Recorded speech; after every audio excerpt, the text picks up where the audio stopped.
以太坊测试前低过后会产生暴跌吗？如果你对这个问题感兴趣，请随我看下去。我们看以太坊之前呢，我认为我们必须先从比特币来看起啊，因为呢，我们要从比特币来判断整个盘面的走势之后，然后我们去做比较弱势的以太坊。如果说接下来会产生暴跌行情的话，那其实空以太坊呢是比较明智的选择，因为以太坊它走的就是明显比较弱势。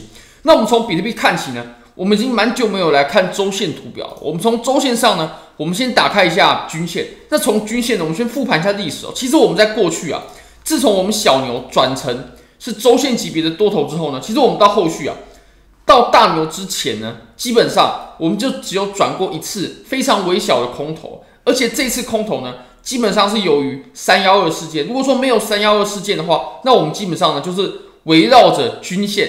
周线级别的均线在做震荡，震荡完之后呢，我们就开启牛市了。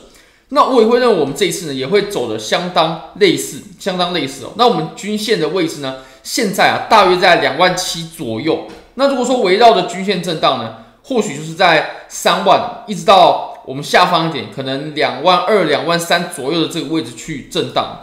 那要产生像我们之前这样子的这种暴跌，我相信是需要一些机运的，也就是需要一些黑天鹅啊，需要一些事件啊，需要一些市场环境啊。比如说当时呢，在这波上涨的时候，就有非常多人已经提前布局牛市了，已经提前做多了。那这个时候，就来杀一波多头了。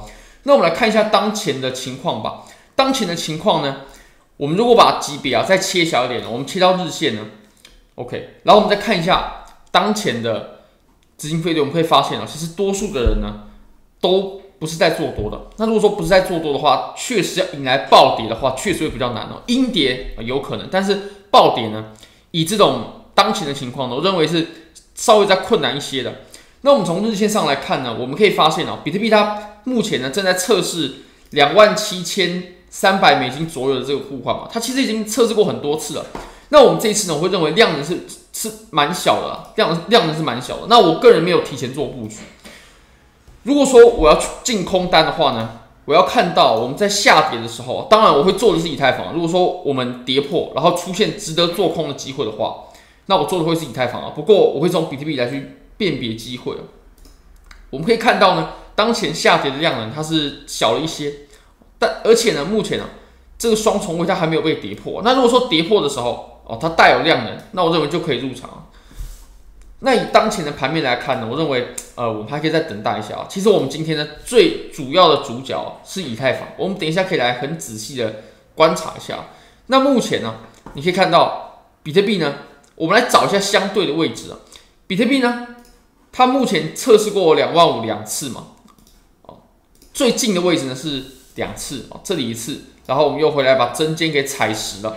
那你可以看我们这波上涨呢，它其实目前的距离啊，离25000还有好一大段，还有非常大一段。我们现在是27400-500嘛，离25000其实还有一大段距离。但是以太坊呢，可就很不一样了。以太坊它已经来到了今天插针的位置，我们就不讲反弹了，我们就讲插针的位置呢，其实已经跟我们前面下跌所产生的针尖的位置呢，已经是完美的重合了。你可以看，我们在这里插了一根针尖嘛，然后我们随后又做了一次测试。直到我们刚刚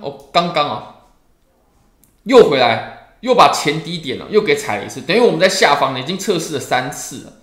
那其实这就可以体现出以太坊现在它走的是比较弱势的。那如果我们要做空的话呢，一定是选择做以太坊，因为以太坊呢，其实我们就看第一个是抓相对位置嘛，我们现在已经是走到了前低，那再来就是我们这段下跌呢，从最高点到最低点呢，已经跌了12%了。但是比特币呢，我们从最高点到现在大概就是4%左右，4%跟这10几%呢还是有很大一段的距离的。而且呢，以太坊它接下来如果说跌破前低就是大约在1550左右的支撑的话呢，我认为它接下来会产生一段暴跌。怎么说呢？这段暴跌我相信会走的跟之前一样，会走的很快。如果我们打开 VPVR， 我们可以发现基本上呢，以太坊它在1550，一直到我们在更下方一点1300左右的这个位置呢，它是出现了很明确的量能的这种真空的位置。我们可以看我们就在这一段，你可以发现呢，我们在这里它又产生一个空缺大概是1350到1550这样的位置这样的范围。那这个范围其实就跟我们现在支撑下方的这段区域呢是完美的重合的。你可以发现，当我们的价位运行过这个区间的时候呢，它都走得非常快。比如说这个位置它走得很快，这个位置走得很快，这个位置很快，这个位置很快。所以如果我们接下来呢真的下破了1550，我相信很有可能我们会很快的就来到了1350左右。那这段距离呢，我们可以用测量的工具呢稍微测量一下，大概是10几%的距离，10几%的利润空间。如果说有这种单子的机会的话，当然了，我认为最重要还是要看比特币的脸色啊。如果比特币不下破的话，我相信以太坊你也很难有这种暴跌的幅度了。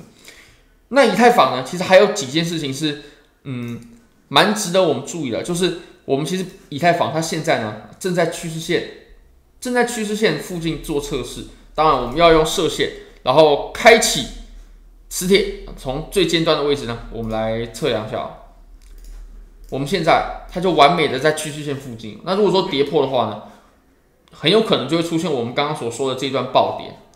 那这段暴跌呢，如果说我接下来有找到值得做空的机会的话，我个人一定会去做以太坊的。如果说有好的做空机会的话，一定是空以太坊。那比特币的话，我认为是可以作为我们做空的参考啦。毕竟如果比特币不下跌，我相信以太坊呢也很难产生暴跌。好，那如果大家想参与这些交易机会的话呢，非常欢迎你可以点击影片下方的 Bybit 链接。现在只要 KYC 入金$100，就会送你$1000价值的比特币合约仓位，这个非常非常优惠。那 BitGet 如果你是拿大陆的身份证的话呢，也可以进行 KYC 的。好，非常感谢各位，非常欢迎各位可以帮我的影片点赞、订阅、分享、开启小铃铛，就是对我最大的支持。真的非常非常感谢各位，拜拜。